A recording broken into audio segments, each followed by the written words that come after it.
नमस्कार भावी अधिकारी मित्रांनो, माझं नाव शिवम शिंदे आणि स्वागत करतो मी आपलं माझ्या यूट्यूब चॅनलवरती. तर आजचा आपला टॉपिक आहे युरोपीय सत्ता भारतामध्ये आलेल्या.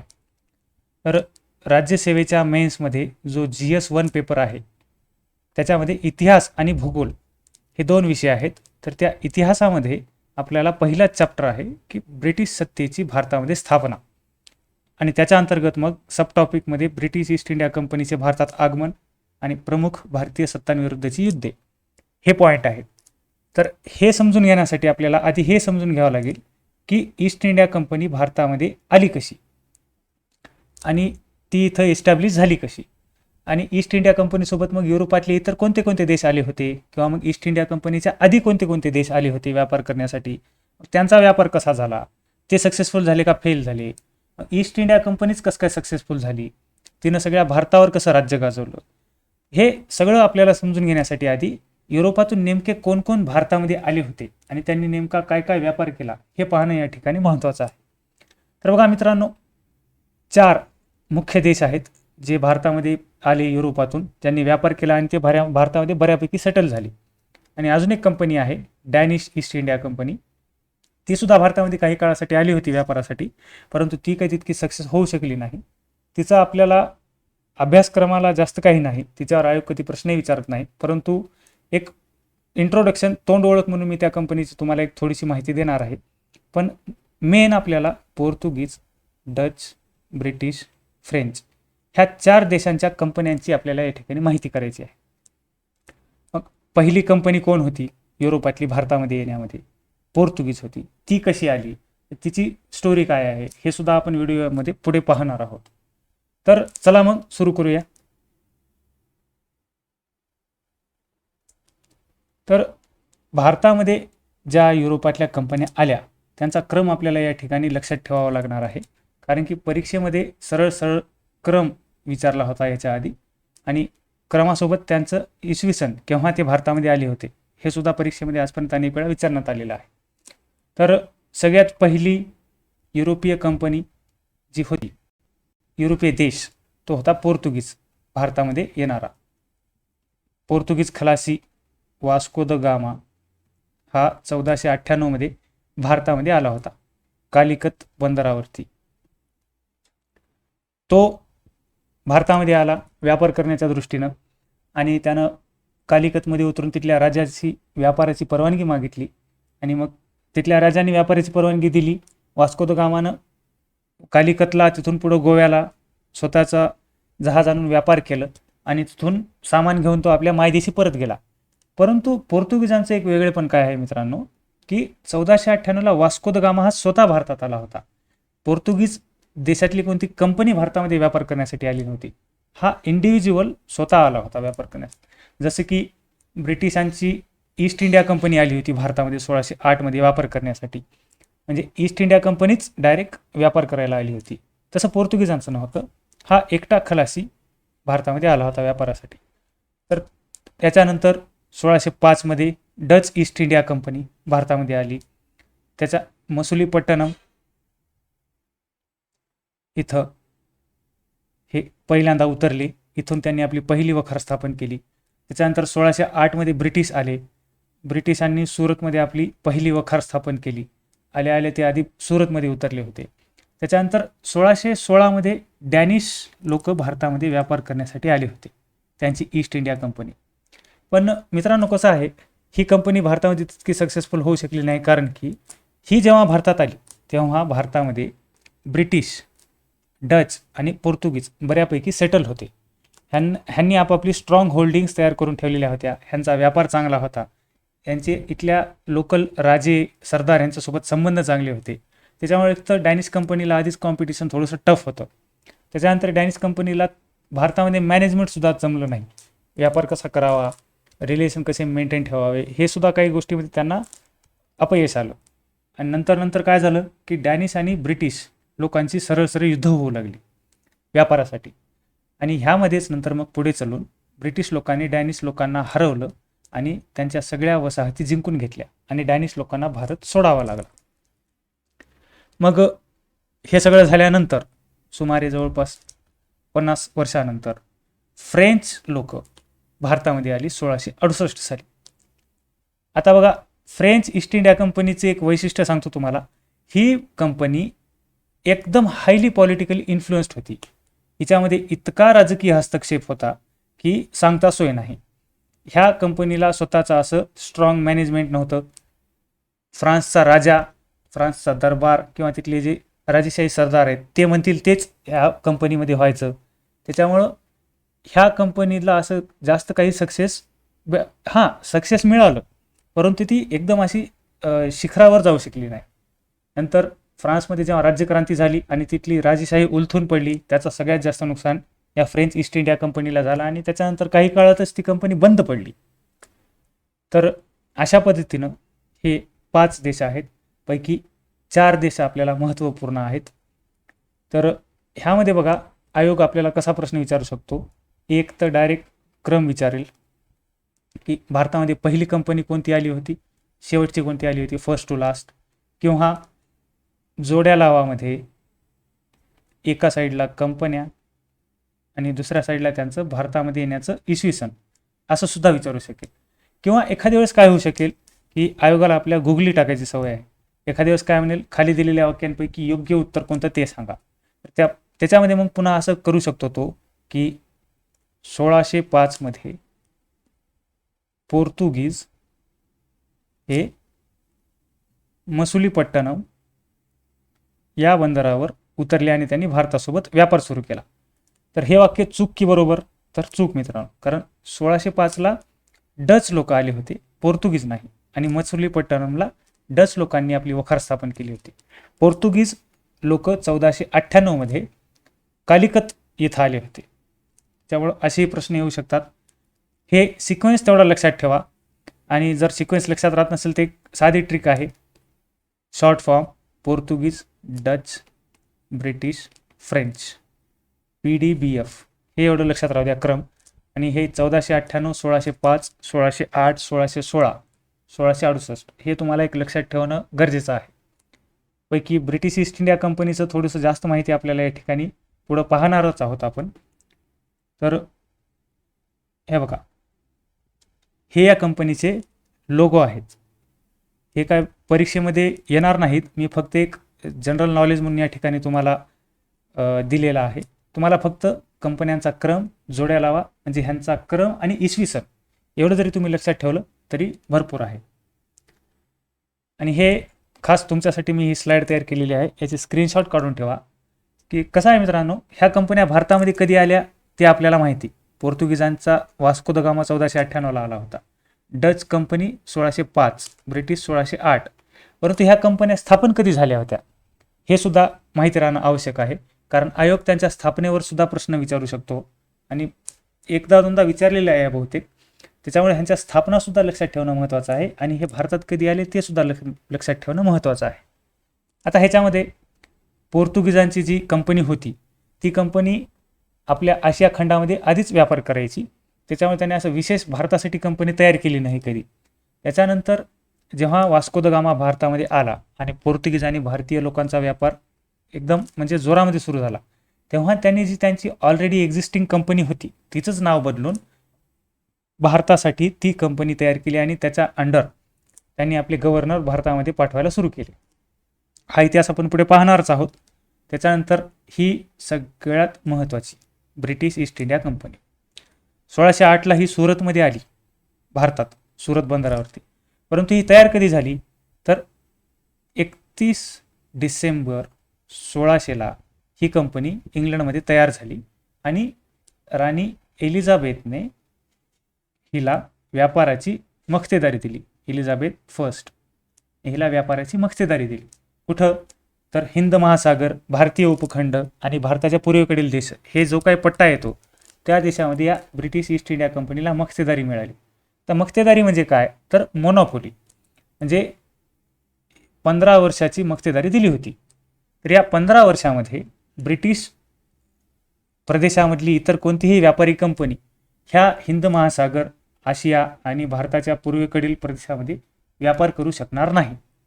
ब्रिटिश सरकारच्या वतीनं फक्त एकच कंपनी ह्या प्रदेशामध्ये व्यापार करेल, तिचं नाव ब्रिटिश ईस्ट इंडिया कंपनी. तर त्याला म्हणतात मक्तेदारी. तर मग ही 1600 तयार झालेली कंपनी भारतामध्ये आली 1608 साली आणि तिनं मग आपली पहिली वखार स्थापन केली. मग पुढचा व्यापार तर सगळा जगजाहीरच आहे या कंपनीचा. डच ईस्ट इंडिया कंपनी 1602 तयार झालेली मित्रांनो आणि ही 1605 आली भारतामध्ये. हिचा तुम्ही फक्त भारतात केव्हा आली हे लक्षात ठेवलं तरी पुष्कळ आहे. आणि डॅनिशचं तर काय नाही, 1616 तयार झाली तेव्हाच भारतात आली आणि ती गेली तशीच, जशी फास्ट आली तशीच फास्ट गेली. त्याच्यानंतर ही महत्त्वाची company French east India company 1664 तयार झाली फ्रान्समध्ये आणि ती भारतामध्ये आली 1668 साली. तर सगळ्यात शेवटी येणारी कंपनी आहे फ्रेंच ईस्ट इंडिया कंपनी, हे एवढं तुम्हाला लक्षात ठेवावं लागेल. आणि सगळ्यात पहिल्यांदा येणारी आहे पोर्तुगीज, त्याच्यामुळे हे एवढं लक्षात ठेवा. तर आता आपण ह्या ज्या कंपन्या आहेत त्यांची वैयक्तिक माहिती या ठिकाणी पाहणार आहोत. पोर्तुगीज ईस्ट इंडिया कंपनीचा आपण अभ्यास करणार आहोत, पण त्याच्या आधी पोर्तुगीज व्यापारी भारतामध्ये कसे आले ह्याचा या ठिकाणी आपल्याला थोडीशी माहिती घेणं महत्त्वाचं आहे. कसं झालं, 1498 वास्को द गामा भारतामध्ये आला. त्यानं भारताचा समुद्रमार्ग शोधून काढला आणि तो पहिला युरोपीय व्यापारी आहे भारतामध्ये समुद्राच्या मार्गे येणारा. तर मग त्याच्या आधी भारताचा इतर देशांसोबत व्यापार व्हायचा नाही का? तर व्हायचा. भारताचा युरोपासोबत आणि इतरही देशांसोबत प्राचीन काळापासून व्यापार होतो, फक्त तो कसं जमिनीच्या मार्गाने व्हायचा. म्हणजे भारतातला माल मिडल ईस्टमध्ये जायचा, मिडल ईस्टमधून कॉन्स्टंटिनोपल शहरातून तो युरोपात प्रवेश करायचा माल. आणि हे जे मिडल ईस्ट भाग आहे इथं अरब लोकांची सत्ता होती आणि या कॉन्स्टंटिनोपलवर इटलीच्या लोकांची सत्ता होती. त्याच्यामुळे झालं काय की एकतर ह्या व्यापाऱ्यांना इथून टॅक्स द्या, इथून पुन्हा या इटलीच्या लोकांना टॅक्स द्या, प्लस ह्यांचा स्वतःचा नफा प्रॉफिट. त्याच्यामुळं भारतातून येणारी वस्तू युरोपामध्ये येईपर्यंत एकदम अशी महाग होऊन जायची. आणि त्याच्यामुळं काय झालं की सुरुवातीला एक ठीक होतं, पण नंतर गोष्टीच्या किमती इतक्या वाढू लागल्या की या बाकीच्या युरोपीय देशांना एक स्वतःचा पर्यायी मार्ग शोधण्याची गरज पडू लागली. दोन व्यापारी मध्यस्थ मधले दलाल ठेवण्यापेक्षा सरळ आपणच जाऊन व्यापार करावा असा विचार ह्यांचा येऊ लागला होता. मग काय झालं, भारत शोधण्यासाठी समुद्राच्या मार्गे सगळ्यात पहिल्यांदा जो माणूस निघाला त्याचं नाव अमेरिगो वेस्पुची. अमेरिगो वेस्पुची हा भारत शोधण्यासाठी निघाला होता. हा इटलीचा व्यापारी होता. तर हा अमेरिगो वेस्पुची भारत शोधण्यासाठी निघाला आणि तो जाऊन पोहोचला एका नवीनच बेटावरती. त्याला सुरुवातीला वाटलं की हे भारतच आहे, परंतु नंतर त्याच्या लक्षात आलं की हे नवीनच कोणतं तरी बेट आहे आणि नंतर त्या बेटाचं नाव पडलं अमेरिका. म्हणजे भारत शोधण्याच्या नादामध्ये अमेरिकेचा शोध लागला. त्याच्यानंतर मग 1498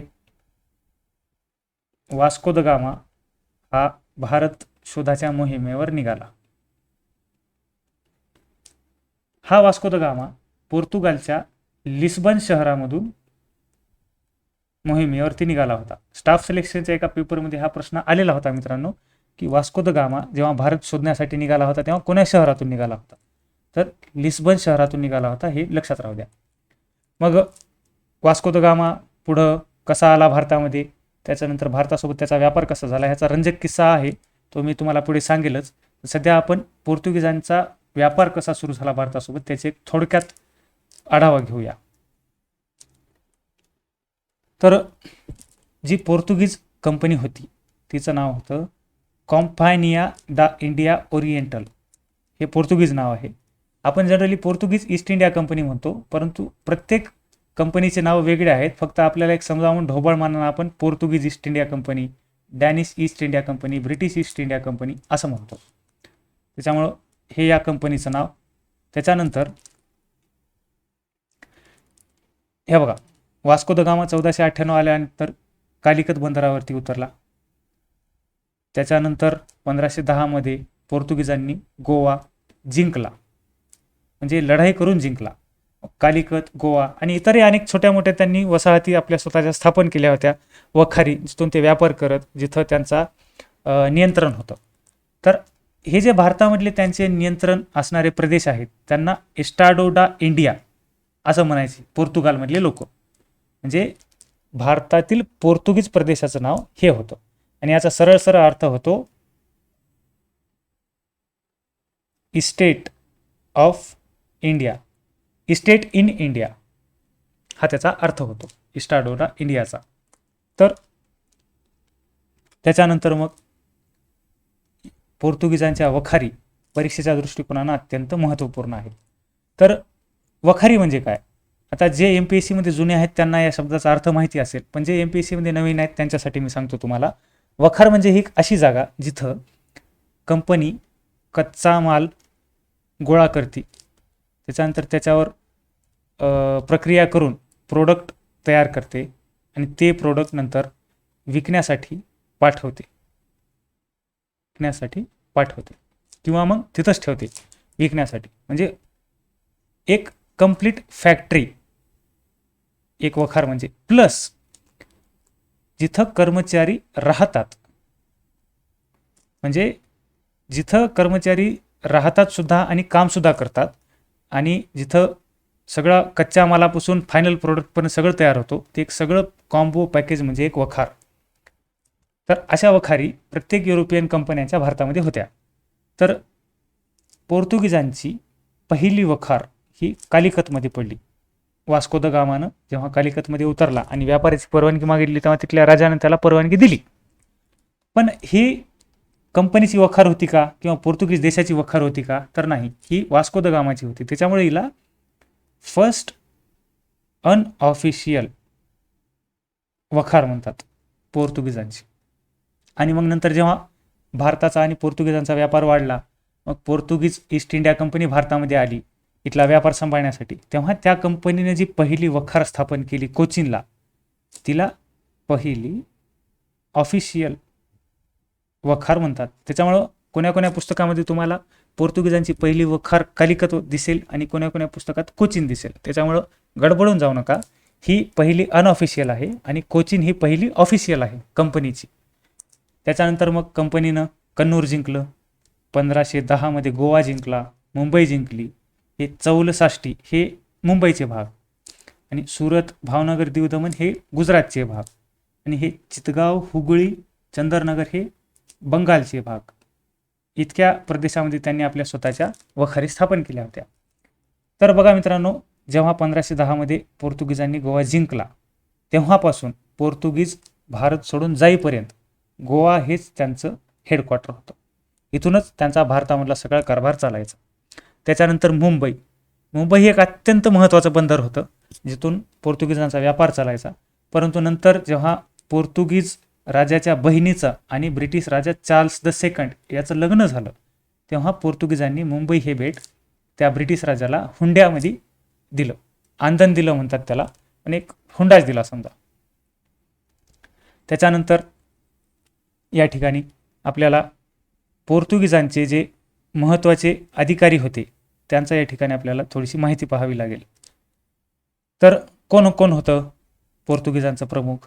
तर फ्रान्सिस्को डी अल्मेडा हा पोर्तुगीजांचा भारतातील पहिला गव्हर्नर. म्हणजे ह्याच्याच कारकिर्दीमध्ये पोर्तुगीजांची ईस्ट इंडिया कंपनी भारतामध्ये आली आणि हा पहिला गव्हर्नर म्हणून भारतामध्ये आला. त्याच्यानंतर अल्फान्सो डी अल्बुकार्क हा सेकंड गव्हर्नर आणि ॲक्च्युली हा भारतातील पोर्तुगीज प्रदेशाचा सत्तेचा खरा संस्थापक याला म्हणल्या जाते.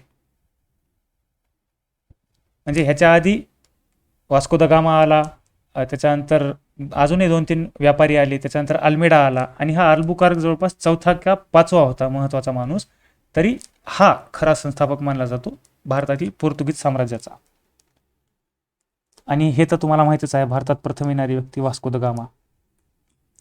तर वास्को द गामा ही भारतामध्ये कशी आली त्याचा तुम्हाला मी जो किस्सा सांगतो म्हणलो होतो, तर तो किस्सा असा आहे की 1498ला जेव्हा वास्को द गामा भारत शोधासाठी निघाला लिस्बन शहरामधून, तेव्हा त्याला समुद्रातून मार्ग माहीत नव्हता भारताला जायचा. तेव्हा तो केप ऑफ गुड होप वरती आला होता. म्हणजे केप ऑफ गुड होपपर्यंतचा रस्ता त्याला माहिती होता, कारण की केप ऑफ गुड होप हे एका पोर्तुगीज खलाशानंच शोधलेला आहे, बार्थो लोम्यू डायसनं. त्याच्यामुळं इथं पोर्तुगीजांचा वावर होता हे तर निश्चितच होतं. त्याच्यामुळे वास्को द गामा इथं आला आणि इथून मग भारताला कसं जायचं ह्याची माहिती काढू लागला होता. तर त्याच पिरियडमध्ये अब्दुल माजिद नावाचा एक गुजराती व्यापारी त्या केप ऑफ गुड होपवर आला होता व्यापार करण्यासाठी, समजा माल उतरवणं असेल किंवा नवीन खरेदी करणं असेल त्याच्यासाठी. तर त्याच्यापर्यंत ही बातमी गेली की वास्को द गामा नावाचा कोणतरी पोर्तुगीज खलाशी आहे, त्याला भारतामध्ये जायचं आहे व्यापार करण्यासाठी. तेव्हा या अब्दुलला काय वाटलं की वास्को द गामाला आपण भारतामध्ये घेऊन जावं आणि त्याचसोबत आपण सुद्धा नफा कमवायचा. त्याच्यामुळं मग त्याने ह्या विचारानं वास्को द गामाकडे गेला हा अब्दुल माजिद, आणि त्यानं वास्को द गामाला म्हणला की मी तुला भारतामध्ये घेऊन जातो, चल. मग वास्को द गामा सुद्धा तयार झाला त्याच्यासोबत येण्यासाठी, आणि अब्दुल माजिदनं वास्को द गामाला भारतामध्ये घेऊन गेला. वास्को द गामा भारतात पहिल्यांदा उतरला कालिकत राज्यामध्ये, आणि कालिकत राज्यामध्ये उतरल्यानंतर त्यानं आपली एक व्यापाऱ्यांची टीम तिथल्या राजाच्या दरबारात वाट लावली. त्या राजाचं नाव झामोरीन होतं. तर त्या राजानं पोर्तुगीजांना व्यापाराची परवानगी दिली. आता व्यापाराची परवानगी केल्यानंतर त्यांनी तिथे एक वखार स्थापन केली, तिथून त्यांनी व्यापार सुरू केला. या सगळ्यामध्ये हा राजा झामोरीन कोण होता याचं थोडंसं कुतूहल वाटते, कारण की असं कसं नाव वाटते कोणाला झामोरीन, याचा अर्थ काय काय नाही. तर मित्रांनो, हे जे राजा झामोरीन आहे त्याचं वैयक्तिक नाव नव्हतं, तर हे त्या राज्यामध्ये राजे लोक पदवी लावून घेत होते स्वतःला. आणि या शब्दाचा अर्थ काय होता की समुद्राचे राजे. आणि त्याच्यामुळं ह्याचं खरं नाव काय हे माहिती नाही, फक्त सगळीकडे राजा झामोरीन झामोरीन म्हणतात.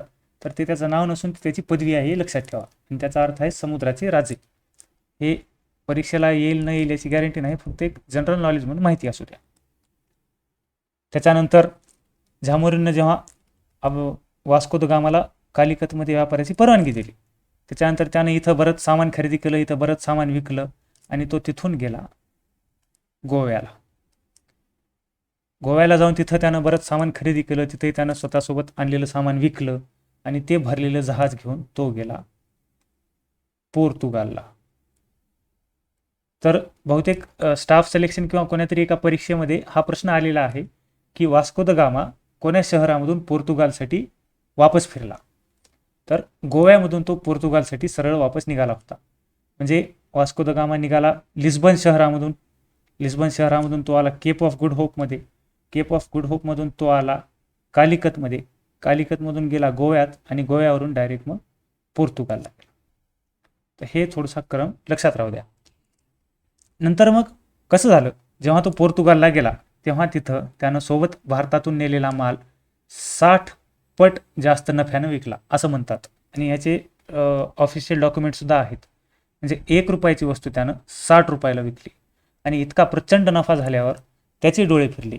त्याला वाटलं की आपण अजून एकदा भारतामध्ये जावं, अजून एकदा इथला माल खरेदी करावा आणि आणून युरोपमध्ये विकावा. मग त्यानं जेव्हा दुसरी मोहीम आखली भारतामध्ये जाण्याची, तेव्हा त्याच्यासोबत पेड्रो अल्वारेज कॅब्रल या खलाशाला त्यानं सोबत घेतलं, आणि हा भारतामध्ये येणारा दुसरा पोर्तुगीज खलाशी ठरला. त्याच्यानंतर जेव्हा मग वास्को द गामाच्या 2-3 चक्रा पडल्या, पोर्तुगीजांचा भारतासोबत बऱ्यापैकी व्यापार होऊ लागला आणि फायदा होऊ लागला. त्याच्यानंतर मग काय केलं, पोर्तुगीज सरकारनं आपली कंपनी भारतामध्ये पाठवली पोर्तुगालची, जे मी तुम्हाला मागच्या स्लाईडमध्ये नाव सांगितलं होतं, पोर्तुगीज ईस्ट इंडिया कंपनी आपण म्हणून तिला. ती कंपनीला भारतामध्ये पाठवलं, आणि तिच्यासोबत पहिला पोर्तुगीज गव्हर्नर आला भारतामध्ये, फ्रान्सिस्को डी अल्मेडा. हा पहिला पोर्तुगीज गव्हर्नर आहे भारतामधला, हे लक्षात असू द्या. हे अत्यंत महत्त्वाचं नाव आहे, फ्रान्सिस्को डी अल्मेडा. तर मग ह्याचं योगदान काय, तर ह्यानं भारतामध्ये आल्यावर भारतामध्ये ह्यानं blue water policy effectively run करायला सुरुवात केली. ही ब्लू वॉटर पॉलिसी त्याचंच क्रिएशन आहे. तर याचा अर्थ काय ब्लू वॉटर पॉलिसीचा, जेव्हा पोर्तुगीज भारतामध्ये व्यापार करायचे तेव्हा सुरुवातीच्या काळामध्ये त्यांना बाकीच्या युरोप देशांचं कोणतं कॉम्पिटिशन नव्हतं, कारण ते स्वतः एकटेच होते भारतामध्ये व्यापार करणारे. पण भारतामध्ये येताना आणि भारतातून जाताना जो हे अरबी समुद्र लागायचा, हिंदी महासागराचं क्षेत्र लागायचं, तिथं इटलीचे व्यापारी आणि अरब हे लोक असायचे, आणि ह्यांच्यासोबत पोर्तुगीज लोकांची युद्ध व्हायची आणि त्याच्यात पोर्तुगीजांचं बरंच नुकसान व्हायचं. त्याच्यामुळं अल्मेडानं काय ठरवलं की अरबी समुद्र आणि हिंदी महासागर क्षेत्र ह्याच्यामधून अरब आणि इटलीच्या व्यापाऱ्यांचा दरारा नष्ट करायचा, त्यांचं अस्तित्व तिथून संपवून टाकायचं आणि ह्या हिंदी महासागराच्या आणि अरबी समुद्राच्या पट्ट्यामध्ये टोटल पोर्तुगीजांची एक हाती सत्ता स्थापन करायची, ह्यांचं वर्चस्व नष्ट करायचं आणि स्वतःचं वर्चस्व स्थापन करायचं. हे त्याचा जो प्लान होता त्याला त्यानं ब्लू वॉटर पॉलिसी असं नाव दिलं होतं. त्यानं बऱ्याच इफेक्टिव्हली रन केली, कारण त्याच्यानंतर इटली किंवा अरबातल्या व्यापाऱ्यांनी जास्त काही कोणाला त्रास दिला नाही. त्याच्यानंतर 3 वर्षानंतर म्हणजे अल्मेडा आला, 3 वर्ष भारतात राहिला आणि तो 3 वर्षानंतर वापस केला. त्याच्यानंतर दुसरा गव्हर्नर आला अल्फान्सो डी अल्बुकार्क. तर मित्रांनो, हा अत्यंत महत्त्वाकांक्षी, अत्यंत दूरदृष्टीचा आणि अत्यंत एकदम असा कार्यक्षम अधिकारी होता. त्याच्यामुळे ह्याला पोर्तुगीज सत्तेचा वास्तविक संस्थापक म्हणतात. कारण ह्याच्या आधी जे आले होते ते फक्त व्यापारी होते.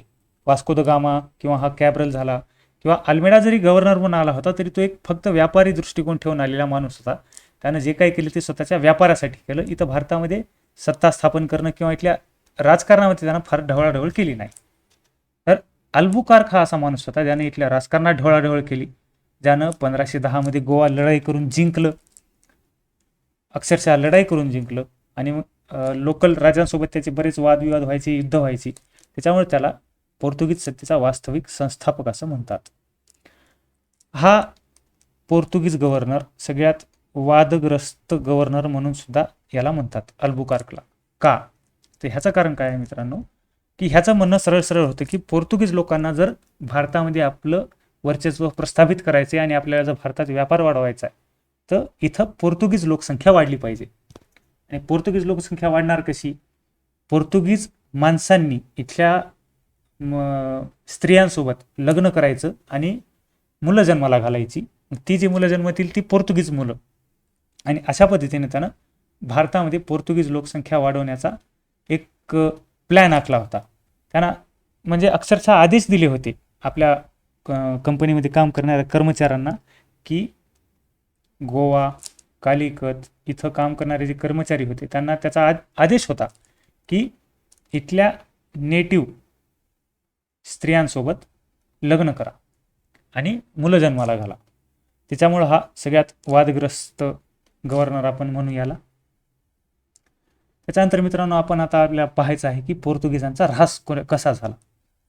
कारण ज्या गोष्टीची सुरुवात असते त्या गोष्टीचा अंत असतो, फक्त तो कधी कोणाचा लवकर होतो, कधी कोणाचा उशिरा होतो. तर पोर्तुगीजांचा ऱ्हास कसा झाला ते आपल्याला या ठिकाणी पाहायचं आहे.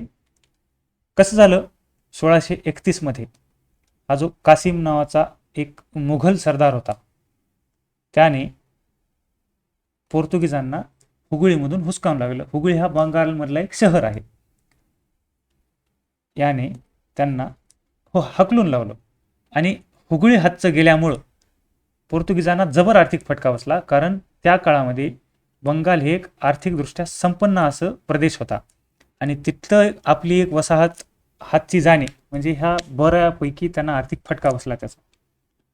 त्याच्यानंतर ह्याच्यातून सावरतात न सावरतात तोच 1661 मध्ये पोर्तुगीज राजाची बहीण कॅथरीन ऑफ ब्रिगॅन्झा हिचं लग्न चार्ल्स द सेकंड ह्याच्यासोबत झालं. आणि म्हणजे याच्यानंतर पोर्तुगीज राजपरिवार आणि ब्रिटिश राजपरिवार ह्यांच्यामध्ये लग्न संबंध निर्माण झाले. तर ह्या लग्नामध्ये पोर्तुगीजांनी चार्ल्स द सेकंडला मुंबई हे बेट आंदण म्हणून दिलं. भेट म्हणजे हुंडा दिला त्यांनी, मुंबई बेट ब्रिटिश राजाला. आणि त्याच्यामुळे त्यांचे 2 अत्यंत महत्त्वाचे बंदरं वखारी हा हातच्या गेल्या आणि त्याला आर्थिक फटका बऱ्यापैकी बसला. त्याच्यानंतर कंपनीचं स्ट्रक्चरसुद्धा त्यांचं काय असं फार चांगलं नव्हतं, कार्यक्षम अधिकारी नव्हते किंवा त्यांची ॲडमिनिस्ट्रेशनसुद्धा काय तितकं चांगलं नव्हतं. इवन इतका चांगला व्यापार होत असताना सुद्धा पोर्तुगीज ईस्ट इंडिया कंपनीची पदं जी होती ते टॅलेंटवर किंवा कोण्या पराक्रमावर दिली जायची नाही. ती पदे सरळ सरळ जो जास्त पैसे देईल त्याला पदं द्यायची. म्हणजे बघा मित्रांनो, जेव्हा जेव्हा टॅलेंटला इग्नोर केल्या जाते तेव्हा तेव्हा तिथं सर्वनाश ओढवला जातो. कारण जेव्हा तुम्ही टॅलेंटपेक्षा पैशाला महत्त्व देता तेव्हा जो कोणी येणारा माणूस आहे त्याच्यामध्ये तितकी अक्कल नसते की आलेल्या परिस्थितीचा सामना कसा करावा. आणि मग पोर्तुगीज ईस्ट इंडिया कंपनी सोबत सुद्धा हेच झालं. त्यांना नंतर मॅनेज करता आलं नाही कंपनी, त्यांना त्यांचा व्यापार मॅनेज करता आला नाही. आणि फक्त पैशावर तोलून दिलेले पद असल्यामुळं जे अधिकारी आले ते काय तितके असे कार्यक्षम नव्हते. त्याच्यामुळं हा सुद्धा त्याचा फटका पोर्तुगीजांना जास्त बसला. त्याच्यानंतर काय झालं, ब्राझील या देशाचा शोध लागला. आता देशाचा शोध लागला म्हणजे काय, त्याच्या आधी तिथं देश नव्हता का, तर होता. ब्राझीलला जाण्याच्या समुद्रमार्गाचा शोध लागला. आणि त्याच्यामुळं नंतर काय झालं, पोर्तुगीजांनी ब्राझीलवर जास्त लक्ष द्यायला सुरुवात केली. का, कारण ह्या टाईमपर्यंत भारतामध्ये ब्रिटिश, डच हे लोक आलेले होते आणि हे सुद्धा व्यापार करू लागले. आणि ह्यांचं आणि पोर्तुगीजांचे आधीमध्ये चकमक उडायच्या, कधी कोणाचं जहाज बुडायचं, कधी कोणाचं सामान लुटल्या जायचं आणि त्याच्यामध्ये ह्यांना बऱ्यापैकी नुकसान व्हायचं. मग ब्राझीलचा शोध लागल्यावर काय झालं की पोर्तुगीजला वाटलं की इथं युद्ध करा, संघर्ष करा, व्यापार करा, त्याच्यापेक्षा आपण नवीन जे देश शोधलाय तिथं जाऊन स्वतःची मोनोपोली इस्टॅब्लिश करू. त्याच्यामुळे त्यांनी नंतर ब्राझीलवर जास्त लक्ष द्यायला सुरुवात केली. तर आता हे झालं त्यांच्या ऱ्हासाची कारणं. मग आता त्यांची लेगसी काय, म्हणजे पोर्तुगीज लोकांनी भारताला काय दिलं. भारतामध्ये आले, त्यांनी व्यापार केला, मग काहीतरी सांस्कृतिक किंवा काहीतरी देवाणघेवाण झाली असेलच की. तर बघा मित्रांनो, पोर्तुगीजांनी भारताला सगळ्यात महत्त्वाची टेक्निक जी होती तिचं इंट्रोडक्शन करून दिलं होतं, प्रिंटिंग प्रेसचं. 1556 पोर्तुगीजांनी भारतात प्रिंटिंग प्रेस आणली आणि भारतामध्ये एका नवे क्रांतीच झाली जवळपास. कारण त्याच्या आधी सरळ सरळ हस्तलिखिताचा कार्यक्रम चालायचा आणि प्रिंटिंग प्रेस आल्यामुळं नंतर मग न्यूजपेपर, पुस्तकं, ग्रंथ ह्यांची छपाईची स्पीड वाढली. आणि मग त्याच्यामुळं, आणि कसं आहे मित्रांनो, भारतीय स्वातंत्र्य लढ्यामध्ये न्यूजपेपरचा रोल किती महत्त्वाचा होता हे तुम्हाला सगळ्यांना माहिती आहे. त्याच्यामुळे ह्या क्रांतीचे जनक पोर्तुगीज असं म्हणलं तरी काही जास्त वेगळं ठरणार नाही. त्याच्यानंतर त्यांनी 1556 एक पुस्तक लिहिलं, त्याचं नाव आहे द गार्सिया द ऑर्ता. आता हे पुस्तक काय आहे, तर भारतामध्ये जे मिळणारी औषधी वनस्पती आहेत, औषधी वनस्पती त्यांचा एक अभ्यास करून एक अभ्यासपूर्ण एक पुस्तक तयार केलं त्यांनी. ते आहे द गार्सिया द ऑर्ता, भारतीय वनस्पती शास्त्रावरील पुस्तक. पहिलं युरोपीय पुस्तक आहे,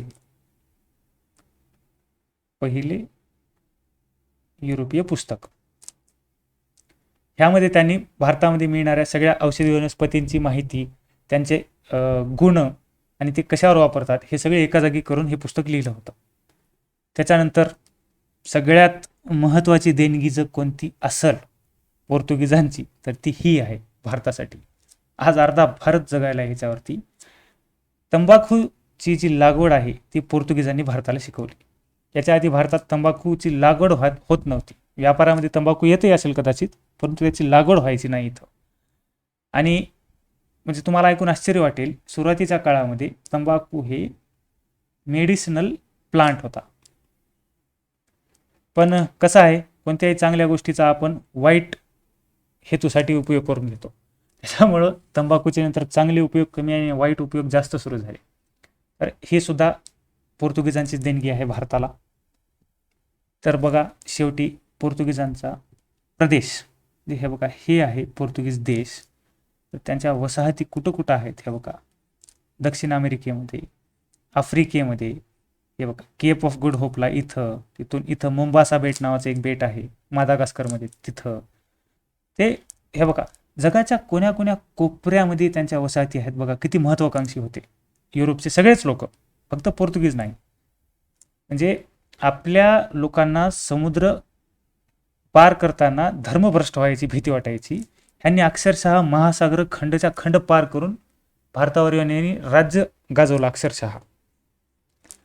वास्को द गामा जेव्हा निघाला होता इथून, तेव्हा तो पहिल्यांदा आला केप ऑफ गुड होपला, तिथून तो इथं मुंबासावर आला, तिथून इथं मादागास्करवर आला आणि तिथून मान्सूनच्या सहाय्यानं ह्यानं डायरेक्ट कालिकत गाठलं. कालिकत जरा खाली आहे पण कालिकतवर गेला तो. तर ह्याच्यानंतर आपण आता पाहूया की भारतामध्ये पोर्तुगीजांच्या वसाहती नेमक्या कुठं कुठं होत्या. हे बघा, पहिली तर त्यांची कालिकटला इथं या ठिकाणी. त्याच्यानंतर त्यांची पहिली ऑफिशियल कोचीनला इथंच पश्चिम किनारपट्टीवरच. पोर्तुगीजांच्या जास्तीत जास्त वखारी पश्चिम किनारपट्टीवरच होत्या मित्रांनो. पूर्व किनारपट्टीवर असतील आता नावाला, परंतु त्यांचा जास्त व्यापार इकडंच चालायचा. त्याच्यानंतर हे गोवा त्यांनी नंतर जिंकून स्वतःचं हेडक्वार्टर ठेवलं. हे दीव, हे दमन, हे अशी लाईनीनं त्यांच्या वखारी होत्या. इकडं सगळ्यात शेवटची त्यांची वखार होती चित्तगांग. याला पहिलं चितगाव असं म्हणायचे, पण आता याला चित्तगांग म्हणतात. आणि हे इथं हुबळीमध्ये, जिथून मोगल सरदारांनी त्यांना हकलून लावलं होतं, हे ते. आणि तर ह्याच्यानंतर आता आपण दुसऱ्या युरोपीय देशाचा अभ्यास करणार आहोत, डच, जे की 1605 मध्ये भारतामध्ये आले. त्यांनी भारतासोबत व्यापार सुरू केला. हे त्यांचा लोगो आणि हा त्यांचा झेंडा.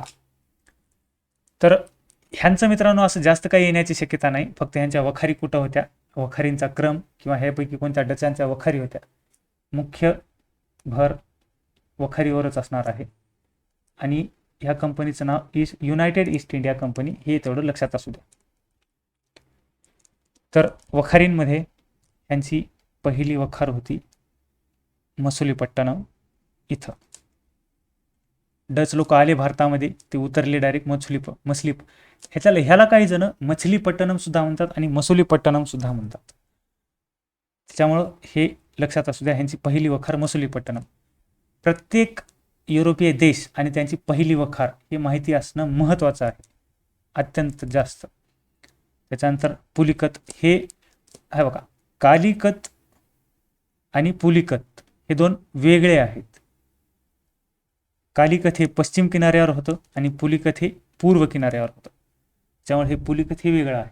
त्याच्यानंतर सुरत, बिमलीपट्टम, करायकल, चिंचुरा बंगालमध्ये, कासिम बाजार बंगालमध्ये, बारानागोर, पाटणा, हे बालासोर, सगळं बंगालचं. हे नागपट्टण एक महत्त्वाचं शहर आहे. हे नागपट्टम एक लक्षात राहू द्या. त्याच्यानंतर भडोच, कंबायत, अहमदाबाद, कोचीन, हे तुम्हाला पाठच करावं लागतील मित्रांनो, आणि हे लक्षातच ठेवावं लागेल. कारण जरी प्रश्न आला डचांचा तरी फक्त वखारीवरच येईल, दुसरं कशावरच येणं शक्यच नाही. त्याच्यामुळे हे थोडंसं महत्त्वाचं आहे. त्याच्यानंतर भारतामध्ये डचांच्या महत्त्वाच्या व्यक्ती पीटर बॉथ, हा डचांचा पहिला गव्हर्नर होता. तो भारत आणि भारताच्या पूर्वेकडील देश ह्यांचा कारभार पाहायचा डच ईस्ट इंडिया कंपनीच्या वतीनं. आणि मी म्हणल्याप्रमाणे ह्यांचं मुख्य केंद्र होतं पुलिकत, त्याच्यानंतर होतं नागपट्टम, हे त्यांचे हेडक्वार्टर होते मित्रांनो. त्याच्यामुळे हे दोन लक्षात राहू द्या, आधी होतं पुलिकत आणि नंतर होतं नागपट्टम. आता आपण कंपनीचा थोडासा इतिहास पाहूया. 1605 साली कंपनी भारतामध्ये आली, पण असं विशेष करून आशियामध्येच त्यांना व्यापार करावा असं काही नव्हतं. तर आफ्रिका, दक्षिण अमेरिका आणि आशिया या तिन्ही खंडामध्ये त्यांचा व्यापार चालायचा. परंतु नेदरलँड सरकारनं 1620 साली आशिया खंडामध्ये व्यापाराची एक हाती मक्तेदारी दिली होती. त्यामुळं नंतर 1620 नंतर कंपनीनं आशियाकडं आपलं फोकस वाढवलं. ओके, हे लक्षात आलं. ह्याच्यानंतर डच लोक जे आहेत ते व्यापार करायचे, त्याच्यामध्ये सुद्धा त्यांचा मुख्य भर हा मसाल्याच्या व्यापारावर असायचा. बाकीच्या कंपन्या कसं मसाल्याचे पदार्थ तर करायचेच व्यापार, पण त्याच्यासोबत भारतामधून अफू, कॉटनचे कपडे आणि इतर मौल्यवान पदार्थच म्हणाल, मौल्यवान दगड म्हणजे हिरा, माणिक, पाचू इत्यादी वस्तूचा सुद्धा व्यापार करायचे. परंतु डच लोकांचा मेन फोकस मसाल्याच्या पदार्थांवरच होता. ते फक्त ह्यांचाच व्यापार, स्पायसेसचाच व्यापार करायचे. त्याच्यामुळं ह्याच कारणामुळे त्यांनी नंतर जावा, सुमात्रा आणि इंडोनेशिया या पट्ट्यामध्ये जास्त लक्ष देण्यास सुरुवात केली. त्यांनी नंतर भारतावरचा फोकस आपला हटवला, कारण भारतामध्ये मसाल्याचे पदार्थ तयार व्हायचे, पण ते ब्रिटिश ईस्ट इंडिया कंपनी होती भारतात, पोर्तुगीजांची कंपनी होती. त्याच्यामुळं डचांच्या हाताला तेवढं काही जास्त यायचं नाही. त्यामुळे त्यांनी जावा, इंडोनेशिया आणि सुमात्रा या भागामध्ये जास्त लक्ष देण्यास सुरुवात केली. हे आहेत बघा ह्यांचे कॉइन्स, डच लोकांचे. अजून एक त्यांचं डार्क साईड होती डचांची, की ते भारतीय लोकांना गुलाम म्हणून विकत होते. एकतर विकत होते किंवा गुलाम म्हणून आपल्या आफ्रिकेच्या वसाहतींमध्ये वखारींमध्ये कामासाठी नेत होते. ओके. त्याच्यानंतर मग डचांनी मसाल्याबरोबर भारतामधून बहुमूल्य रत्न, नीळ, सिल्क यांचा सुद्धा व्यापार केला. तसेच आधी मी तुम्हाला सांगल्याप्रमाणे जे की बरेच युरोपीय देश भारतासोबत व्यापार करायचे तेच ह्यांनी सुद्धा व्यापार केला, परंतु ह्यांचा मुख्य भर मसाल्याच्या पदार्थावरच होता. बंगालमधून अफू, मलबारमधून काळी मिरी ह्यांचा सुद्धा त्यांनी व्यापार केला. तर हे फक्त लक्षात राहू द्या. नीळ सिल्कचं लक्षात राहते, कारण प्रत्येक युरोपीय देशांना नीळ आणि सिल्कचा व्यापार केलेला आहे. फक्त ही बंगालची अफू, मलबारची काळी मिरी म्हणजे ब्लॅक पेपर, हे थोडं लक्षात असू द्या. 1800, आता मी तुम्हाला आधी सांगितलं होतं, मध्ययुगीन काळामध्ये व्यापार म्हणजे काय साधीसुधी गोष्ट नव्हती. सरळ सरळ युद्ध व्हायची, समुद्रामध्ये एकमेकांची जहाजं बुडवल्या जायची, माल लुटल्या जायचा, जहाजं लुटल्या जायची, माणसांची कत्तल केल्या जायची आणि ह्याच पद्धतीनं सर्रास व्यापार चालायचा. हे तेव्हाचं नॉर्मल होतं. आणि तसंच व्हायचं. इंग्रजांचं आणि डचांचं अधूनमधून झडपा व्हायच्या, युद्ध व्हायची, छोटे मोठे कुठं तंटे व्हायचे, भांडणं व्हायचे आणि मग कधी ह्याच्यामध्ये ब्रिटिश जिंकायचे, कधी डच जिंकायचे. मग 1825 मध्ये असंच डचांचा आणि ब्रिटिशांचं युद्ध लागलं होतं आणि त्याच्यामध्ये डचांचा व्हाईट वॉश झाला, म्हणजे निर्णायक पराभव होता. त्याच्यातून डच उठणं शक्यच नव्हते. मग त्याच्यातून त्यांनी अँग्लो डच ट्रीटी केली इंग्रजांनी डचांसोबत आणि त्या ट्रीटीच्या अंडर त्यांना आपला जो काही संपूर्ण प्रदेश आहे त्यांच्या कब्जातला तो त्यांना ब्रिटिशांना द्यावा लागला आणि त्यांनी भारत सोडून निघून गेले कायमचे. त्याच्यामुळं हे लक्षात असू द्या, अँग्लो डच ट्रीटी. डच कोण्या ट्रीटीच्या अंडर भारत सोडून निघून गेले, तर अँग्लो डच ट्रीटी 1824ची, याच्या अंडर ते निघून गेले. हे डच सैनिकांचा व्यापारी वेश मित्रांनो, फक्त एक लक्षात राहावं पाहावं म्हणून मी या ठिकाणी टाकलेलं आहे. हे बघा, बघायला गेलं तर डच देश कुठं आहे बघा, इथं आहे मॅपमध्ये, आणि त्यांच्या वसाहती कुठं आहेत, इथं इथं.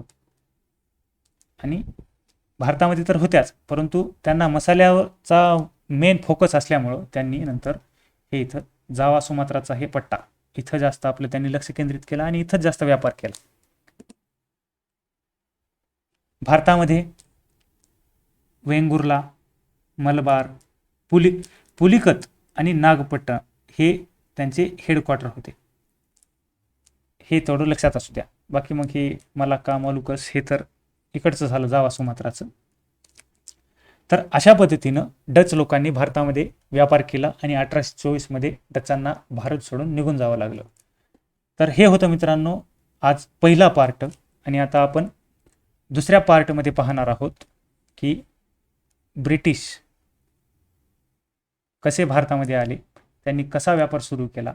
ब्रिटिशच्या नंतर डॅनिश लोकांचं एक आपण थोडंसं इंट्रोडक्शन पाहणार आहोत, तोंड ओळख, आणि नंतर फ्रेंच कंपनीचा व्यापारी इतिहास पाहणार आहोत.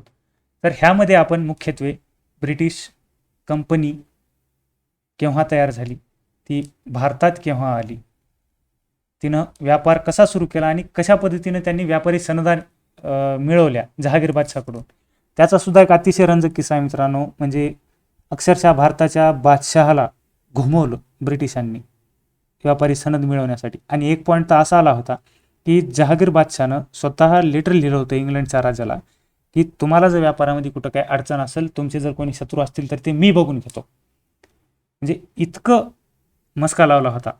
तर तो सुद्धा किस्सा मी तुम्हाला पुढच्या व्हिडिओमध्ये सांगेन, तो नेमका काय प्रकार होता तो. मग व्यापार कसा सुरू झाला, कसा ब्रिटिशांनी डॅनिश, डच, फ्रेंच या सगळ्यांना हरवून कसं शेवटी एकच त्यांनी उरले, हे सगळं तुम्हाला पुढच्या व्हिडिओमध्ये मी सांगणार आहे. नंतर मग फ्रेंच कंपनीचा इतिहास, त्यांनी व्यापार कसा सुरू केला, केव्हा सुरू केला, त्यांचा शेवट कसा झाला, हे सुद्धा आपण पुढच्या व्हिडिओमध्ये एक्झाम ओरिएंटेडली पाहणार आहोत. तर हा माझा एक नवीनच प्रयत्न आहे. हा माझा पहिला व्हिडिओ आहे. त्याच्यामुळे जर काही चुकला असेल तर आपलाच एक छोटा मोठा भाऊ म्हणून समजून घ्या. काही सजेशन असतील तर कमेंट बॉक्स खुला आहे, त्यामध्ये कमेंट करा, लाईक करा, शेअर करा आणि मेन म्हणजे सबस्क्राईब करा मित्रांनो. हा व्हिडिओ जास्तीत जास्त जणांपर्यंत पोहोचवा आणि ह्याचा दुसरा पार्ट मी लवकरच आपल्या जवळ घेऊन येईन. चला भेटू मग नंतर.